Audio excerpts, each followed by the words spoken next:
sepse ajo çfarë vjen është e qartë. Një qeveri teknike çon pa diskutimisht pastaj në një fitore të madhe të opozitës.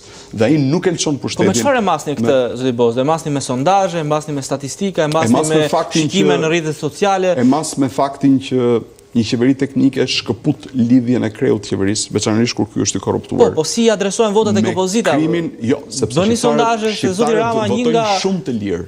Të jeni të qartë. Lëri shqiptarët të votojnë të lirë dhe pastaj do shikoni çfarë rezultati keni në tavolinë. Ne të paktën bëjmë një marrëveshje këtu dhe thamë që çfarë ka shoqëruar zgjedhjet e 2017-s, 2021-shit, ka qenë fakti që shqiptarët nuk kanë votuar të lirë. Nëse i mbahemi kësaj, atëherë jemi në këtë logjikë që thamë. Shqiptarët kanë qenë të lirë në 2011 për të votuar për zgjedhjet e bashkisë. Ju e dini fare mirë që rezultati ishte shumë i ngushtë për Bashkinë e Tiranës. Edhe atëherë ishte një vagon shumë i madh i majorancës asaj kohe. Ndërkohë sot nuk janë ata dhe për fat keq, zgjedhjet e vitit 2013 janë zgjedhjet më të mira që ka bërë Shqipëria në ndoshta 25 vitet e fundit. Kanë qenë të lirë të votonin 2013-ën, votuan siç deshën dhe askush nuk. Edhe në 2017 morën gjysmën e qeverisë. Jo, nuk morën asgjë. Askush nuk e mendoi ndonjëherë të pengohej me mekanizma të tjerë ekstraligjor ose antiligjor rotacione. Sepse deri në vitin 2013, Partia Socialiste, Partia Demokratike janë partitë të cilat mirë apo keq që kanë çuar vendin përpara. Dhe këtu mund të argumentojmë sa duash. Personalisht mendoj që 90% të çasteve të mëdha historike, të hopeve të mëdha në ekonomi dhe në histori, Shqipërisë kanë ndodhur gjatë qeverisjes së Partisë Demokratike. Dhe po të ktheni mbrapa te datat e shënuara, do shikoni që përkojnë me qeverisjen e Partisë Demokratike. Por shqiptarët në 2013 ndonë ata që po patjetër, dhe zgjodhen alternativën. Por pas 2013, ajo alternativa që e mbajtën, shikoni, në 2015 ne kemi bërtitur për kanabizimin e vendit. Askush nuk e besonte. Në 2016 bërtitëm për kanabizimin e vendit. Në 2017 thamë që ka qenë rol vendimtar në kontrollin e territorit. Pra keni qenë një opozitë denoncuese, por mbase jo frymëzuese se çdo më thënë jo frymëzuese. Frymëzuese flas për një dallë të madhe popullore, e cila mundet që ta merrni standardin politik, kurse standardin kriminal ja falni palës tjetër. Çfarë duhet bëj opozita? Ka patur palën tjetër zoti Boz në këtë studio dhe sigurisht që i kam adresuar. Jo, nuk e di. Jo, nuk e di, ma thoni ju. Gjitha pyetjet rreth qeverisë. Nëse flisnin për frymëzim, po atëherë pse rin pushtet ai, se frymëzon me krim?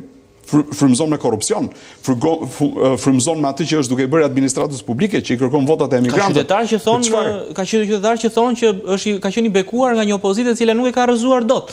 Ka shumë qytetarë, ju e dini shumë mirë këtë gjë që unë jam duke thënë. Këtë thotë Edi Rama, nuk e thonë qytetarët. Këtë është tezë e Edi Ramës. Dhe unë ju them, mjafton një palë zgjedhje të lira dhe të ndershme. Patjetër. Po atëherë elefanti në dhomë është vjedhja e zgjedhjeve i dashur. Elefanti në dhomë është krimi.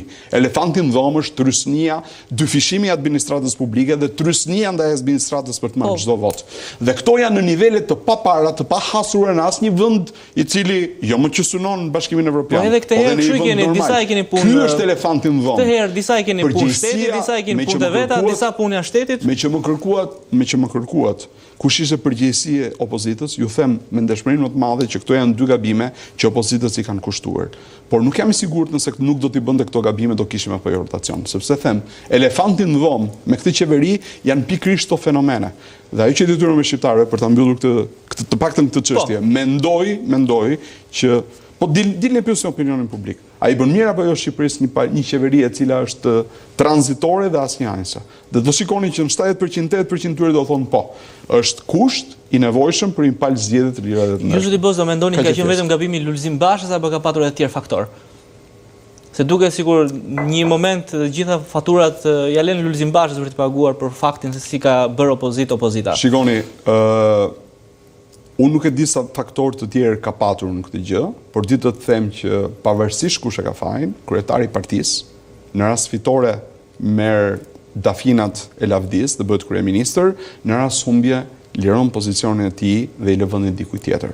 Ky mekanizëm nuk ndodhi dhe kjo pastaj çolli në një sër zhvillimesh në Partinë Demokratike. Pra nuk ka rëndësi fare kush e ka fajin. Përgjegjësinë e mban generali mbetej. Nuk ka rëndësi. Waterlooja e humbi Napoleoni, pavarësisht se krau i djathtë i marshallit nuk e di çfarë nuk performoi siç duhet, po në histori nuk mbahet mend kjo. Mbahet mend Napoleoni që humbi Waterloon. Kaq. Shumë zoti Bozdo nga zyrtarët e Partisë Demokratike konsiderojnë zotin Basha si njëri të shitur tek Edi Rama për faktin si rrjedhoi rezultatet që mori në 2021-shin. Ju keni që bashkëpunëtori i tij për shumë vite. Mendoni se vërtet ka qenë i shitur Lulzim Basha, e shiti ai opozitën tek Edi Rama? Unë nuk kam prova për këtë. Por intuita ime për fat keq thot tjetër gjë. Me kaq dua të mbyll bisedën për Lulzim Bashën, siç thatë, e kam pas bashkëpunëtorin tim. Çfarë kam pasur për të thënë, ja kam thënë në sy.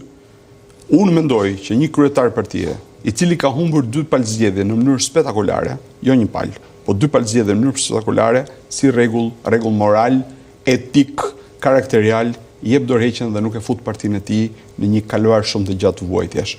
Këtë duhet bëjë një kryetar partie i cili është i ndërgjegjshëm për rolin dhe përgjegjësinë që mban.